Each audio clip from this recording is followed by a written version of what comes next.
Good morning students. आज हम समाजशास्त्र का अर्थ और परिभाषाओं के बारे में पढ़ेंगे। समाजशास्त्र के प्रथम विचारक अगस्त कॉम्ट को माना जाता है, जिन्होंने एक व्यवस्थित विज्ञान के रूप में समाजशास्त्र विषय का निर्माण 19वीं शताब्दी के पूर्वार्ध में किया था। उन्हें ही हम समाजशास्त्र का जनक मानते हैं। उनको मानवीय तथा सामाजिक एकता पर बल देने वाला प्रथम समाजशास्त्री माना जाता है। अतः कॉम्ट समाजशास्त्र विषय के जनक और जन्मदाता माने जाते हैं। समाजशास्त्र समाज का क्रमबद्ध अध्ययन करने वाला एक विज्ञान है, जिसमें समाज के विभिन्न पहलुओं का अध्ययन वस्तुनिष्ठ रूप में किया जाता है। वस्तुनिष्ठ का अर्थ हम इस रूप में समझ सकते हैं कि जो वस्तु जैसी है उसका वैसा ही अध्ययन करना। प्रथम कॉम्ट ने इसे सामाजिक भौतिक शास्त्र कहा था, परंतु बाद में उन्होंने इसे समाजशास्त्र कहा है। आज यह विषय समाजशास्त्र के नाम से ही प्रचलित है। कॉम्ट ने समाजशास्त्र शब्द का प्रयोग प्रथम 1838 ईस्वी में किया था। अब हम समाजशास्त्र के अर्थ के बारे में पढ़ेंगे। समाजशास्त्र समाज का क्रमबद्ध अध्ययन करने वाला विषय है। समाजशास्त्र शब्द अंग्रेजी भाषा के सोशियोलॉजी शब्द का हिंदी रूपांतर है, जिसे दो भागों सोशियो तथा लॉजी में विभाग किया जा सकता है। प्रथम शब्द अर्थात सोशो लैटिन भाषा के शब्द सोशियस से तथा दूसरा शब्द लॉजी ग्रीक भाषा के लोगस शब्द से बना है, जिनका अर्थ क्रमशः समाज तथा विज्ञान या अध्ययन है। अतः समाजशास्त्र का शाब्दिक अर्थ समाजशास्त्र का विज्ञान या समाज का अध्ययन है। समाजशास्त्र की परिभाषाएं। समाजशास्त्र की कोई भी एक परिभाषा देना बहुत कठिन कार्य है। विभिन्न विद्वानों ने इसकी परिभाषा अलग अलग दृष्टिकोण से दी है। समाजशास्त्रियों द्वारा दी गई परिभाषाओं को हम मोटे तौर पर 5 भागों में विभक्त कर सकते हैं। पहला, समाजशास्त्र समाज का अध्ययन है। Sociology is the study of society. अधिकांश विद्वान समाजशास्त्र को समाज के अध्ययन या समाज के विज्ञान के रूप में परिभाषित करते हैं। यही दृष्टिकोण अधिकांशतः प्रारंभिक समाजशास्त्रियों का भी रहा है, जिन्होंने समाज को समग्र के रूप में अर्थात इसे एक संपूर्ण इकाई मानकर ही अध्ययन करने पर बल दिया है, जिसमें वार्ड के अनुसार समाजशास्त्र समाज का विज्ञान है। उन्होंने अपनी इस परिभाषा से यह बताने की कोशिश की है कि समाजशास्त्र का शाब्दिक अर्थ ही समाज का अध्ययन या समाज का विज्ञान नहीं है, अपितु ऑडम, वार्ड, जिसबर्ट, गिडिंस आदि विद्वानों ने इसकी परिभाषा देते समय भी समाज को इस विषय का मुख्य अध्ययन बिंदु बताया है। गिडिंस समाजशास्त्र को समाज के समग्र स्वरूप का क्रमबद्ध अध्ययन एवं व्याख्या करने वाला विज्ञान मानते हैं। इसका अभिप्राय यह है कि समाजशास्त्र समाज में होने वाली प्रत्येक घटना और उसके विकास, उसके विषय क्षेत्र तथा प्रत्येक पहलू का अध्ययन करने वाला एक विज्ञान है।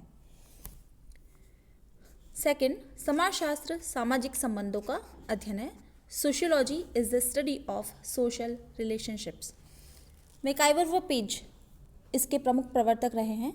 समाजशास्त्र सामाजिक संबंधों के विषय में है। संबंधों के इसी जाल को हम समाज कहते हैं। कुछ विद्वानों ने समाजशास्त्र को सामाजिक संबंधों के क्रमबद्ध अध्ययन के रूप में परिभाषित किया है। सामाजिक संबंधों से हमारा मतलब दो या दो से अधिक व्यक्ति ऐसे व्यक्तियों के संबंधों से है, जिन्हें एक दूसरे का आभास है तथा जो एक दूसरे के लिए कुछ न कुछ कार्य कर रहे हैं। यह ज़रूरी नहीं है कि सारे संबंध मधुर हों, सहयोगात्मक हों, ये संघर्षात्मक और तनावपूर्ण भी हो सकते हैं। समाजशास्त्री इन दोनों तरह के संबंधों का जब अध्ययन करते हैं तो उसे हम समाजशास्त्र कहते हैं। सामाजिक संबंध 3 प्रकार के हो सकते हैं। व्यक्ति से व्यक्ति के बीच, जैसे पति पत्नी, भाई बहन, पिता पुत्र आदि। दूसरा, व्यक्ति तथा समूह के बीच, जैसे छात्र और अध्यापक के संबंध, तथा एक समूह से दूसरे समूह के बीच, जैसे एक टीम या दूसरी टीम के साथ जो होने वाले संबंध। इस दृष्टि से दी गई जो प्रमुख परिभाषाएं हैं वो निम्नलिखित हैं। मैकाइवर व पेज ने जैसा कि कहा, सामाजिक संबंधों के जाल को हम समाज कहते हैं और समाज के अध्ययन को हम समाजशास्त्र कहते हैं। सिमेल के अनुसार समाजशास्त्र मानवीय अंतर संबंधों के स्वरूपों का विज्ञान है। सामाजिक संबंधों के अध्ययन के रूप में समाजशास्त्र को परिभाषित करने वाली इन परिभाषाओं से स्पष्ट हो जाता है कि समाजशास्त्र की मुख्य विषय वस्तु व्यक्तियों में पाए जाने वाले सामाजिक संबंध हैं। इनके आधार पर ही समाज का निर्माण होता है। तीसरा, समाजशास्त्र सामाजिक जीवन, घटनाओं, व्यवहार एवं कार्यों का अध्ययन है। Sociology is the study of social life, events, behaviour and functions. कुछ विद्वानों ने समाजशास्त्र को सामाजिक जीवन, व्यक्तियों के व्यवहार और उनके कार्यों तथा सामाजिक घटनाओं के अध्ययन के रूप में परिभाषित किया है। इनमें ऑगबर्न एवं निकोफ, ट्यूमेन, किम्बल यंग, सोरोकिन आदि प्रमुख हैं। ऑगबर्न एवं निमकॉफ के अनुसार समाजशास्त्र सामाजिक जीवन का एक वैज्ञानिक अध्ययन है।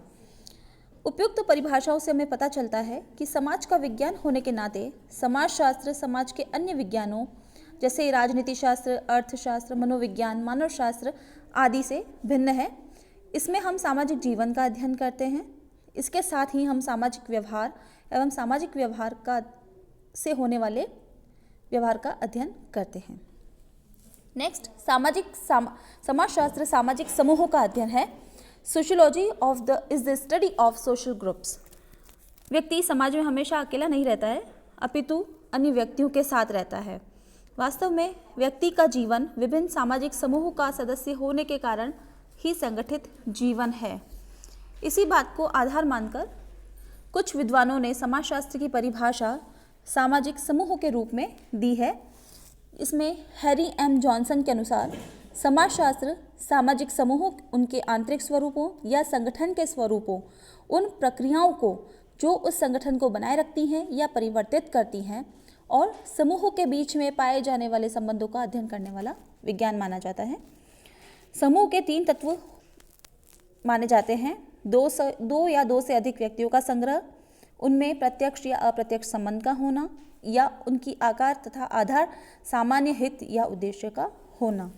सभी समूह सामाजिक संबंधों के संकाय होते हैं।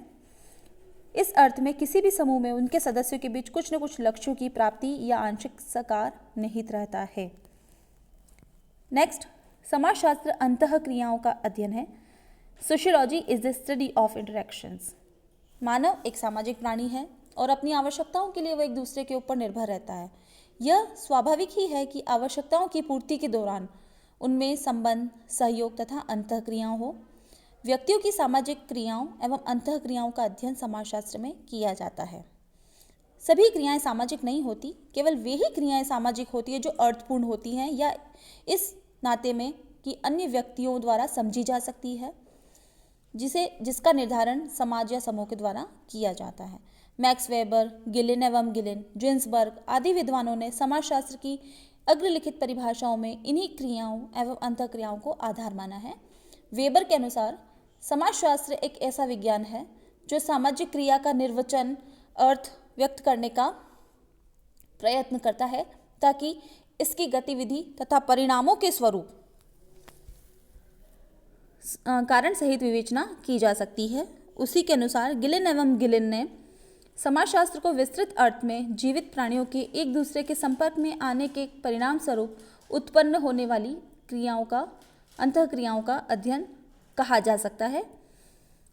अतः सामाजिक अंतःक्रिया ही समाज का मूल आधार है। प्रमुख विद्वानों द्वारा विभिन्न दृष्टिकोणों के आधार पर समाजशास्त्र की जो परिभाषाएं दी गई हैं, उनसे स्पष्ट ज्ञात होता है कि समाजशास्त्र मुख्य रूप से समाज, सामाजिक संबंधों, सामाजिक अंतःक्रियाओं, सामाजिक समूहों, सामाजिक घटनाओं, सामाजिक जीवन आदि का अध्ययन करने वाला विषय है। अगली कक्षा में हम समाजशास्त्र के बारे में आगे पढ़ेंगे। आज के लिए बस इतना ही। धन्यवाद।